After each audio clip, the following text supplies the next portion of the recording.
Countless awards, an Oscar on his shelf, and a legacy that defined a generation. The Oscar goes to Eminem, Jeff Bass, and Luis Reste for Lose Yourself from 8 Mile. Yet Eminem nearly threw it all away for a high he couldn't control. By 2007, he was gulping down pills like candy, his weight ballooning, his creativity dead. He'd overdose on methadone, and doctors would tell him he was 2 hours from dying. The man who conquered the world through sheer rage and talent had become a prisoner in his own body. But here's the twist. That downfall, it saved his life. Because sometimes you have to lose everything to find out what actually matters. This is the story of how hip-hop's biggest star fell from grace, nearly died, and clawed his way back to become something even greater.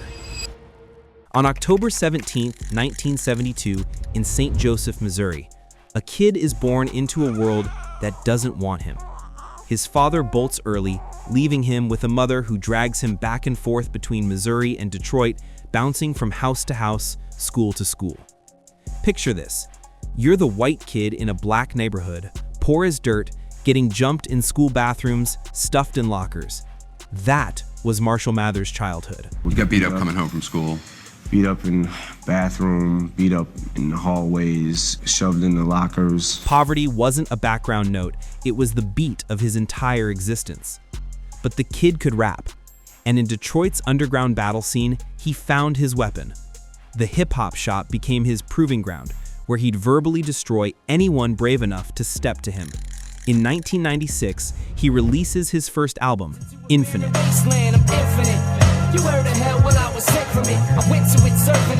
It sells maybe 1,000 copies.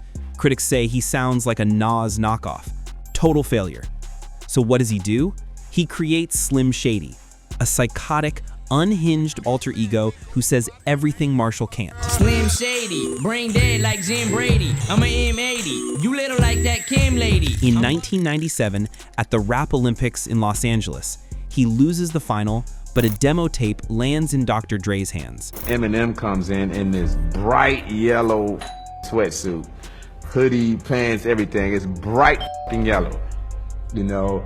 And I'm like, wow. And Dre hears something nobody else did.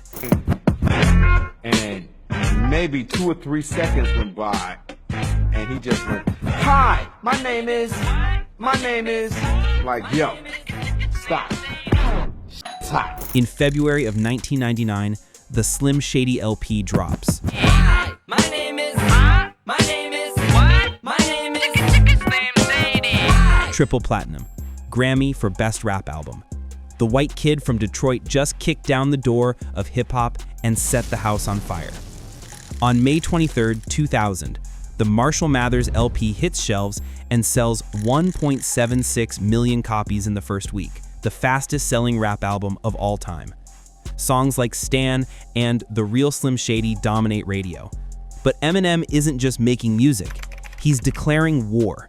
He goes after Christina Aguilera, Moby, NSYNC. Politicians like Lynn Cheney call him dangerous.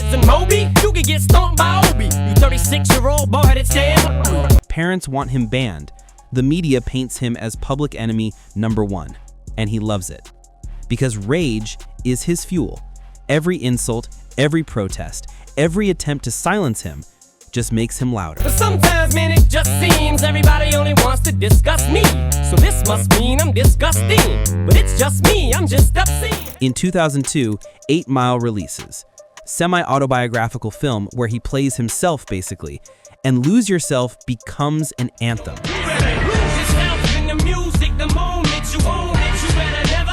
In 2003, it wins the Oscar for Best Original Song, the first rap song ever to achieve that.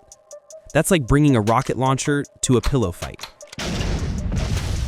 But by 2004, cracks are showing. Encore drops. Commercially strong, but critics notice something's off. The creativity feels forced. Eminem is running on fumes. Then everything collapses. 'Cause I don't ever wanna lead a game without at least saying goodbye. Rapper Proof is shot and killed in a nightclub in Detroit. His real name is Deshaun Holton. On April 11, 2006, Proof, His best friend, D12 member, the guy who believed in him before anyone else, is shot and killed outside a Detroit club. Somewhere, somehow, this has got to stop. I mean, you got good people dying. You got good kids dying. Why? For what? Eminem doesn't just grieve, he implodes. The pills he'd been taking recreationally, now they're survival. Vicodin, Valium, Ambien, anything to numb the pain. He's popping 20, 30, 40 pills a day. His weight balloons to around 200 pounds. He's barely leaving the house. His career, forgotten. His kids, he can barely function around them. Then in 2007, he takes too much methadone. His organs start shutting down. He's rushed to the hospital, and doctors tell him later, "You were about 2 hours from dying." 2 hours, that's it. That's how close the world came to losing Eminem forever. And here's the brutal truth. At that moment, lying in that hospital bed, he didn't even care. The pills had hollowed him out so completely that the idea of death felt like relief. But something shifted. Maybe it was seeing his daughter's faces. Maybe it was realizing Proof would have hated what he'd become. Whatever it was, Eminem made a choice. Get clean or die. Recovery is probably one of the best things that's ever happened to me. I'm able to see things clear. I'm able to remember things. I mean, this is how I've decided that I want to live my life, and I don't ever want to go back. Getting sober didn't fix everything overnight. In fact, it made things harder because now he had to feel everything, the grief, the guilt, the weight of all those wasted years. In 2009, Relapse drops, his first album after the overdose. And Eminem admits he had to relearn how to rap sober. It took a long time for my brain to start working again. Yeah, I mean, you literally were coming off of, an overdose, and, they had to sort of stabilize you with a few medications, and some of them took you a minute to adjust to. His brain was so fried from the pills that he forgot how rhyme schemes worked. He had to study his own old albums like textbooks. Then in 2010, Recovery arrives. And this time, it's different. Not Afraid becomes an anthem for anyone fighting addiction. I'm not afraid to take a stand. Love the Way You Lie dominates the charts. The album wins a Grammy for Best Rap Album. And the Grammy goes to Recovery Eminem is back, but he's not the same person. The rage is still there, but now it's focused. Now it has purpose. In 2013, the Marshall Mathers LP 2 drops, a nostalgic sequel to his peak. Rap God arrives, and he spits 97 words in 15 seconds, earning a Guinness World Record.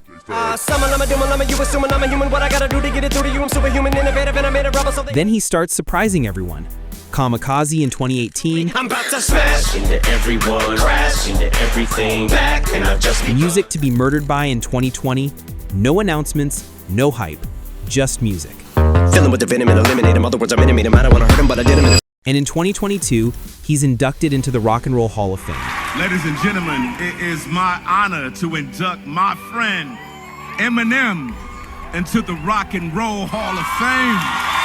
He performs with Steven Tyler These ideas are nightmares to white parents whose worst fear was the job. And Ed Sheeran.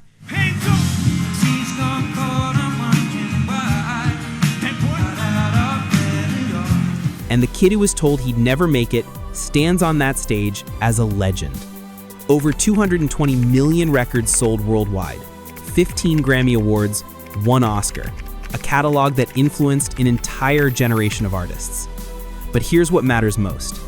In 2013, Eminem released Headlights, an apology to his mother, Debbie Mathers, the woman he'd spent years destroying in his lyrics. Nah, I would never diss my own mama just to get recognition. Take a second to listen before you think this. The relationship was complicated, messy, painful, but he made amends. But I'm sorry, mama, for cleaning out my closet at the time. I was angry, rightfully maybe so. Never meant that far to take it, though. In 2024, Debbie passed away.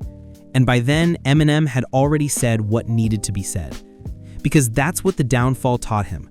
It wasn't about the fame, the awards, or proving he was the best. It was about being present, being a father, being human. The overdose didn't destroy Eminem, It saved him. It forced him to confront the demons he'd been running from his entire life. And when he came out the other side, he wasn't just a rapper anymore. He was a survivor.